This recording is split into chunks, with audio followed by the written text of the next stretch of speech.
বুঝতে পেরে গতকালকে তাহিরি হুজুর, কথিত তাহিরি হুজুর বলেছে কোনো দলিল নাই, কিন্তু মহব্বতের টানে আমরা এই কাজ করি।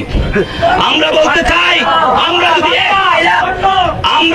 আমি যদি এই কথা বলি যে 1 ঘন্টার জন্য মহব্বতের টানে আপনার বউকে আমি চাই, বৈধ হবে? বৈধ হবে? কেন বৈধ হবে না? শরীয়তে গায়ে সাপোর্ট করে না, ইসলাম তা অ্যালাউ করে না। সুতরাং মহব্বতের কারণে কোনো জিনিস বৈধতা দেওয়া যায় না, তার পেছনে শরীয়তের দলিল থাকতে হয়। আমরা পরিষ্কার বলতে চাই, মহব্বতের নামে নবী সাল্লাল্লাহু আলাইহি ওয়াসাল্লামের এই ইসলাম বিরোধী, সুন্নাহ বিরোধী এই জুসনি জুলুস করতে দেওয়া হবে না। আমার মরাদ কাল বোঝে না গো তোরে, আমি কত ভালোবাসি মাশাআল্লাহ।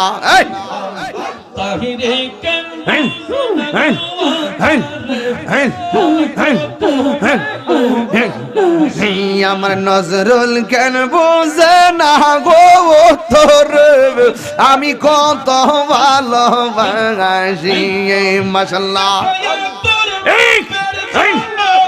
দেখাইয়া রূপেরি ঝলক মন কইরা সৈয়দাসি তোর, আমি কত ভালোবাসি।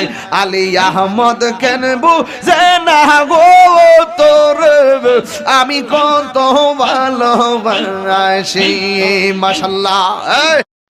শহীদানের